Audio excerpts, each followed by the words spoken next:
21 जुलाई से शुरू हुई संसद के मानसून सत्र की कार्यवाही अनिश्चितकाल के लिए स्थगित कर दी गई।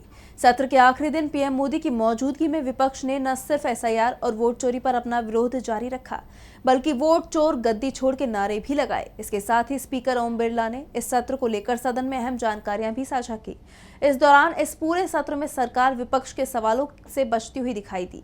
तो क्या कुछ हुआ संसद के मानसून सत्र के आखिरी दिन, जानेंगे इस रिपोर्ट में। संसद का मानसून सत्र 21 जुलाई को विपक्ष के विरोध और लगातार गहमागहमी के बीच अनिश्चित काल के लिए स्थगित हो गया।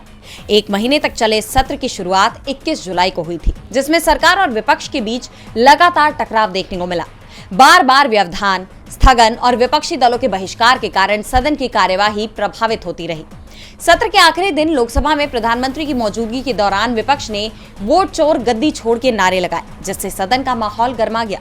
लोकसभा अध्यक्ष ओम बिरला ने सत्र के समापन का ऐलान करते हुए बताया कि सदन में चर्चा के लिए 120 घंटे का समय निर्धारित किया गया था, लेकिन सिर्फ 37 घंटे ही चर्चा हो सकी। उन्होंने ये भी जानकारी दी कि सत्र के दौरान 419 प्रश्न पूछे गए, जिनमें से 55 का उत्तर दिया गया।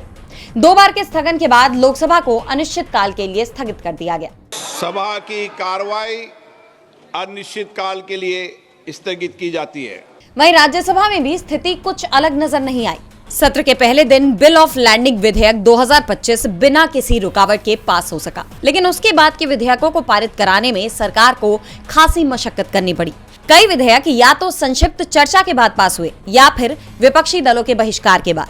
पूरे सत्र में विपक्षी सांसद बिहार एसआईआर पर चर्चा कराने की लगातार मांग करते रहे। सत्र के आखिरी दिन राज्यसभा में केंद्रीय मंत्री अश्विनी वैष्णव की तरफ से पेश किए गए ऑनलाइन गेमिंग बिल को भी पास कर दिया गया।